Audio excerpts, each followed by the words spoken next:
semuanya, selamat datang di Sosiologi Talk, podcast yang bakal ngebahas fenomena, budaya, pendidikan, dan hal-hal yang sebenarnya dekat banget sih dengan kehidupan kita, tapi sering banget nih nggak kita sadari. Dan hari ini kita bakal ngobrol santai tetapi tetap kritis dan pastinya sesuai dengan keadaan sekarang ini. Kenalin, aku Yesarli Amelia sebagai moderator pada hari ini. Dan tentunya aku nggak sendirian dong, di sampingku ada Amanda. Halo semua, kenalin aku Salwa Nyata Amanda. Nah bener banget nih, hari ini kita nggak berdua aja. Karena kalau cuma berdua tuh kayak kurang asik nggak sih? Soalnya topik kami ini sangat-sangat seru. Jadi kami bawa teman-teman kami nih, ya kan sayang? Betul banget. Di sini kami juga ngundang nih teman-teman dari Prodi Pendidikan Sosiologi. Untuk teman-teman boleh perkenalkan dirinya dulu. Hai semuanya, aku Ruby. Seneng banget bisa ikut ngobrol di sini. Halo semuanya, kenalkan aku Zahwa Nur Aziza. Siap banget nih buat diskusi yang seru nih kayaknya. Halo semuanya, dan aku Afi. Hari ini tuh aku excited banget ikut podcast ini karena topik yang akan kita angkat itu relevan banget nih dengan kehidupan kita dalam sehari-harinya. Wah, pada excited nih sayang. Nah, di episode kali ini kita bakal ngobrolin sesuatu yang sedikit sensitif ya, tetapi tentunya relate banget dengan kehidupan mahasiswa dan pelajar sekarang ini. Bahkan ini kan kita sharing ya dengan komentar-komentar, ngapain masuk jurusan itu, nanti kerja apa, dan prospek kerjanya bagus nggak? Nah iya tuh, itu sering banget gak sih kita dengar akhir-akhir ini. Kayak semuanya tuh ujung-ujungnya penilaiannya tuh terhadap uang gak sih? Jadi jurusan yang dianggap penting itu jurusan yang menghasilkan uang, yang peluang kerjanya tinggi. Sedangkan jurusan yang gak menghasilkan uang atau peluang kerjanya kecil malah dianggap gak penting. Jadi gimana sih tanggapan teman-teman nih tentang penilaian masyarakat yang kayak gitu? Jujur ya, kita juga nggak bisa nyalahin masyarakatnya. Karena kondisi ekonomi sekarang tuh bikin orang banyak takut soal masa depan. Makanya orang banyak lebih memilih jurusan yang berdasarkan aman atau enggaknya secara finansial. Tapi masalahnya kalau pendidikan cuma melihat tentang soal uang, ilmu sosial itu mulai diremehkan. Sementara ilmu sosial itu sendiri mempelajari tentang masyarakat dan manusia itu sendiri, hal-hal yang ada di sekitar kita. Namun ironisnya pada zaman sekarang, ketika ilmu sosial itu dianggap nggak penting, justru masalah sosial itu semakin banyak, seperti semakin banyaknya cyberbullying, hoax, terus terpecahnya masyarakat karena opini-opini yang ada di media sosial. Tapi ya sekarang ini kalau kita udah bahas pendidikan sih, pertanyaannya pasti nggak terlalu jauh tentang soal kerja dan uang. Nah iya sih Sel, bener banget tuh. Kayak makin kesini tuh orang milih jurusan tuh bukan karena keinginan lagi nggak sih, tapi ada kayak tekanan sama pertimbangan untuk masa depan gitu. Nah, itulah yang akan kita bahas nih pada hari ini. Apakah pendidikan itu masih soal ilmu atau udah bergeser ke untuk sekedar investasi ekonomi? Nah, coba deh sekarang nih kita perhatiin ya pada akhir-akhir ini tuh kayak kita sebagai mahasiswa dan kita juga pernah jadi pelajar gitu kan, sering banget nggak sih kita tuh ditanya itu kerja di mana nanti, gajinya berapa, prospeknya oke nggak? Kita sering dengar pertanyaannya kayak gitu kan, padahal yang kita perlukan itu pertanyaan sederhana, sekedar kamu sukanya apa, bidang kamu apa gitu kan, kamu mau jadi versi diri yang seperti apa gitu. Iya benar banget. Dan itu bahkan tanpa alasan, karena realitanya pendidikan sekarang itu emang udah deket banget sama dunia kerja kan.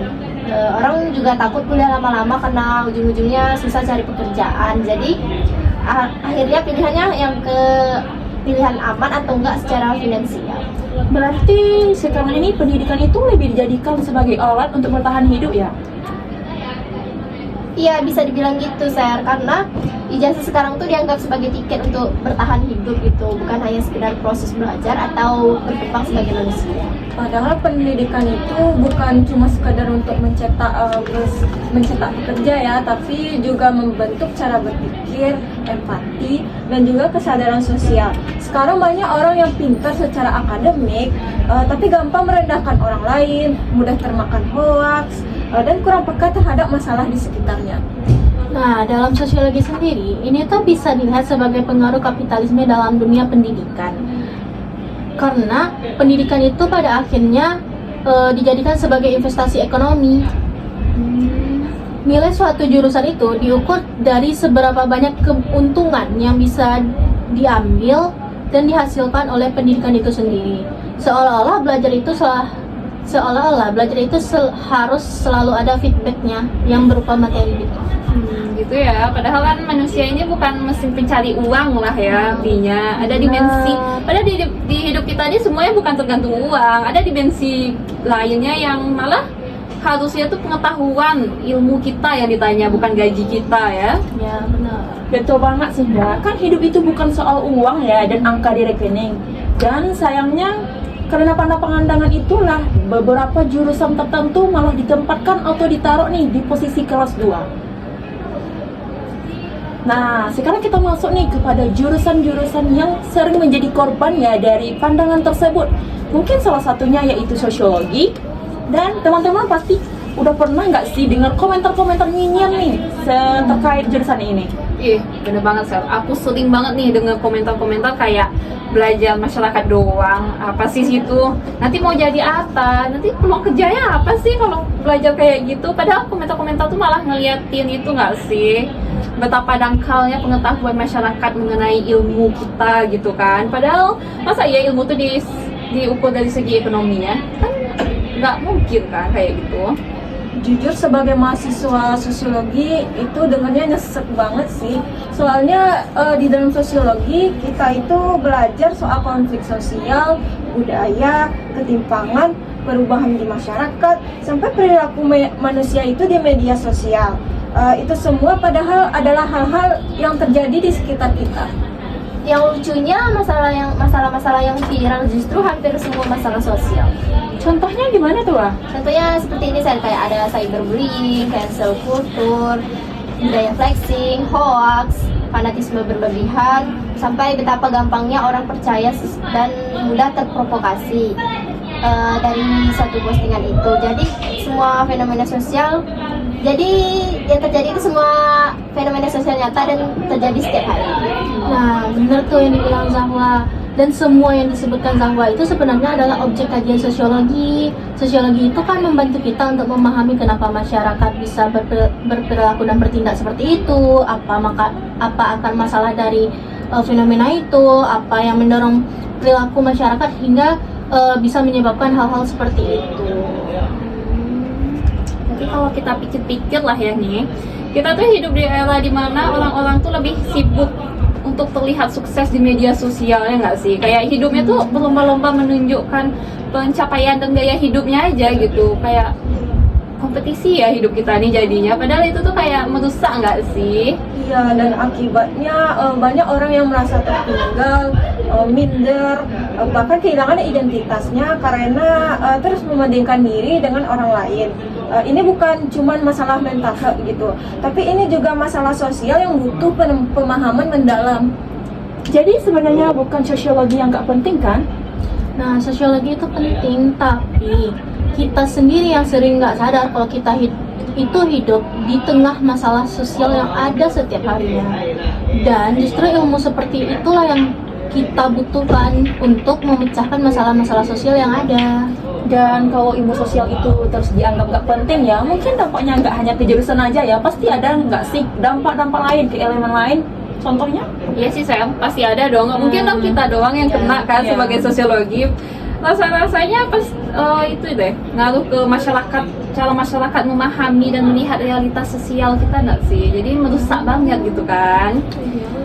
Nah, dari pembahasan kita tadi nih muncul suatu pertanyaan besar nih. Mungkin teman-teman di rumah juga pasti bertanya kayak gini kan. Menurut kalian apa sih kalau yang terjadi kalau masyarakat ini terus jauh dari ilmu sosial? Kayak masyarakat tuh kayak udah ilmu sosial di masyarakat tuh udah hampir habis aja gitu, hilang. Jadi menurut aku ya, jadi orang tuh gampang terbawa arus gitu, sehingga mereka mudah percaya sesuatu yang viral daripada dibandingkan dengan fakta sosial yang ada dan bisa diverifikasi. Dan parahnya mereka tidak merasa perlu untuk mempertanyakan hal itu. Nah betul, jadi orang jadi takut untuk berpendapat, dan pada akhirnya bukan pemikiran kritis yang tumbuh, tapi budaya konformitas atau semua ngikut yang mayoritas dan takut dianggap remeh kalau beda. Nah, benar tuh. Kalau kita lihat dari perspektifnya Karl Marx, kondisi ini bisa terjadi ketika masyarakat itu sibuk dalam mengejar kesuksesan yang dibuat oleh sistem, seperti sibuk bekerja, sibuk mencari validasi, sibuk bersaing. Namun masyarakat itu sendiri lupa untuk mempertanyakan kenapa hidup itu harus seperti itu secara terus-menerus. Marx menyebutkan hal seperti tadi itu disebut sebagai alienasi atau keterasingan di masyarakat ataupun keterasingan terhadap diri kita sendiri. Wah, menarik banget sih tuh Wafi. Berarti kan pendidikan kritis itu penting ya, supaya kita yang sekarang ini nggak cuma jadi pengikut sistem. Nah, betul banget, Sir. Karena ilmu sosial mengajarkan kita itu untuk mempertanyakan realitas yang terjadi, bukan hanya menerima semuanya. Kita dilatih untuk bertanya, kenapa hal tersebut bisa terjadi, bukan cuma bagaimana cara bekerjanya suatu fenomena sosial tersebut. Benar tuh. Dan juga ya, kalau sekarang tuh banyak gak sih orang tuh hidup dalam tekanan, kayak harus produktif, terus harus menghasilkan, harus terlihat baik di luar, padahal itu cukup mengganggu gak sih dalam kehidupan kita.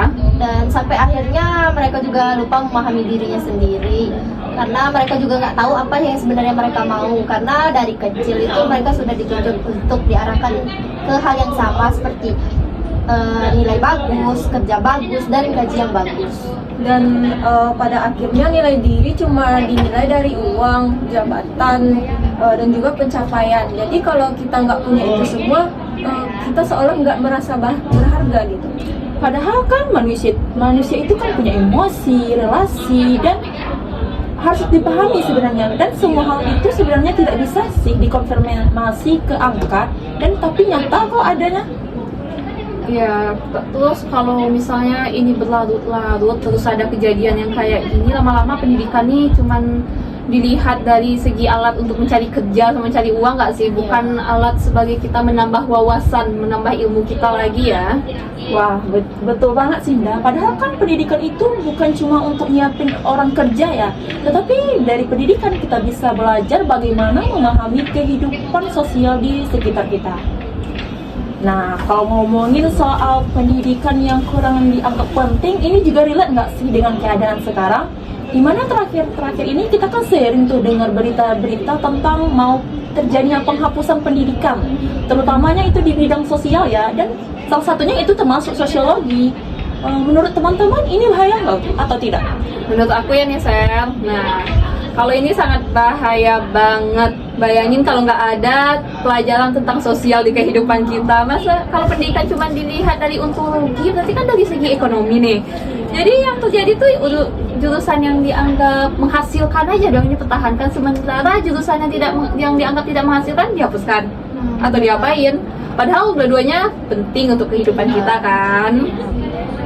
Nah, dan jujur banyak masyarakat yang setuju sama kebijakan kayak gitu karena mereka takut soal masa depan dan kondisi ekonomi.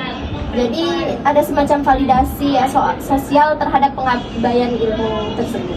Tapi perlu diluruskan ya, bahwa sosiologi itu bukan cuma sekedar teori abstrak, tapi kita juga belajar mengenai ketimpangan sosial, konflik yang ada di masyarakat, sampai tekanan sosial yang terjadi pada generasi sekarang. Nah, itu tuh konkret dan punya dampak yang nyata. Namun yang bikin hati kita itu sakit dan ironisnya pada zaman sekarang itu, saat ilmu sosial itu diremehkan, justru masalah sosial itu semakin banyak kita rasakan, iya kan? Iya. Ya. Seperti adanya cyberbullying, polarisasi di media sosial, budaya konsumtif, bahkan rendahnya empati sosial kita pada zaman sekarang. Artinya kan masyarakat modern itu kan masih tidak hanya butuh teknologi dan inovasi ya, tapi kan mereka juga butuh pemahaman sosial, dan keduanya sama penting sih, dan seharusnya berjalan dan beriringan sih menurutku. Ternyata dari tadi kita udah ngobrol banyak banget ya, dan ternyata tanpa sadar banyak hal-hal yang nggak kita sadar ternyata dekat banget nih dengan kehidupan kita. Iya, Sel, ya kan teman-teman. Dari tadi tuh kita ngobrolnya udah panjang. Ternyata yang kita obrolin tentang jurusan, tentang pendidikan, tentang ilmu sosial ini tuh kayak nggak sesederhana yang kita pikirkan selama ini ya kalau dibuka secara keseluruhannya. Iya benar, nah karena hal tersebut saling berkaitan satu sama lainnya. Berarti bukan masalah uang semuanya ya. Oke. Wah, mungkin sekarang ini kita udah sampai di penghujung episode ya. Banyak-banyak nggak sih insight yang kita dapat dari obrolan dan pembahasan pada kali ini? Dan sebelum benar-benar aku tutup, di sini aku mau minta nih dari teman-teman untuk memberikan pesan atau kesan dari obrolan podcast kita pada hari ini. Dari aku ya, banyak orang sekarang tuh melihat pendidikan itu sebagai jalan ekonomi dan alat bertahan hidup, dan itu wajar, tapi jangan sampai kita menjadikan itu satu-satunya cara kita memandang pendidikan itu. Ya, selama jurusan sosial sering dianggap tidak penting karena tidak terlalu selalu identik dengan penghasilan besar, kita akan terus kehilangan orang-orang yang seharusnya membantu kita memahami masyarakat itu sendiri. Gitu ya. Padahal masalah sosial ini justru semakin nyata, semakin kelihatan lah di sekitar kita ya saat ini. Jadi kita tuh butuh ilmu sosial itu, kita memang butuh biar kita tuh bisa membacanya, bukan hanya sekedar melihat terus nggak baik ya, kayak nggak penting. Ya benar banget dah. Dan aku harap untuk negara atau pemerintah itu lebih memperhatikan terkait pendidikan dan jurusan-jurusan sosial yang ada di negara kita, agar karena negara itu tidak hanya karena negara itu bukan hanya soal ekonominya yang kuat, tetapi bagaimana sebuah negara itu memiliki rasa empati sosialnya yang tinggi. Karena ekonomi dan sosial serta pendidikan itu tidak bisa dipisahkan karena itu saling berkaitan satu sama lain. Nah, jadi sekarang ini kan pertanyaannya itu bukan jurusan sosial itu penting atau tidak ya? Iya, bukan itu lagi pertanyaan kita. Jadi kita kayaknya harus tukar deh pertanyaan di kepala kita nih. Jadinya tuh kayak, bisakah masyarakat memahami dirinya sendiri tanpa adanya ilmu yang mempelajari masyarakat itu? Memang kita bisa ya, tanpa ilmu kita memahami masyarakat luas ini ya. Kalau dipikir sih Kayak nggak nggak mungkin bisa ya, nggak mungkin lah Karena ya. apalagi tahu sendiri lah, Indonesia aja tuh udah berapa juta jiwanya kan. Iya, gitu deh. Nah, dari obrolan kita yang begitu panjang ya, di sini kita atau saya bisa mengambil pesan. Sekarang ini kita perlu untuk berhenti nih sebentar dari kejar-kejaran menuju suksesnya, untuk nanyakan kepada diri kita sendiri, apa yang sebenarnya saya kejar dan untuk apa semua ini. Dan di tengah dunia yang terus menuntut kita untuk cepat sukses, semoga kita masih sempat berhenti, bukan untuk menyerah, tetapi untuk menanyakan kepada diri kita sendiri, apa yang sebenarnya saya butuh, bukan apa yang sistem minta dari kita. Nah, iya tuh, dengar ya teman-teman semua, itu pesan dari Sherly untuk kita semua. Jadi, gimana nih? Asik nggak acara kita? Asik. Dan juga bermanfaat untuk kita Bermanfaat semua. ya. Oke. Terima kasih untuk teman-teman yang di sini dan teman-teman yang di rumah udah nonton, udah dengerin Sociology Talk hari ini. Nanti kalau teman-teman semua sampai di sini, bukan berarti cuma untuk dengerin kita aja ya, tapi juga ikut mikirin, ikut mencari tahu, dan itu sangat berarti ikut banget. berdiskusi juga. Ikut berdiskusi ya dengan kita. Gimana ke depannya gitu. Oh ya, sebelum benar-benar aku tutup nih, di sini aku juga minta teman-teman yang nonton podcast ini untuk memberikan pesan nih atau kesannya di komentar. Bagian mana nih yang paling relate atau bagian mana, segmen mana yang paling menarik pembahasan kami tadi. Ya, betul sekali. Kami tunggu ya Komenannya. Mungkin cukup sekian sampai podcast kita pada hari ini. Sampai ketemu lagi. bye.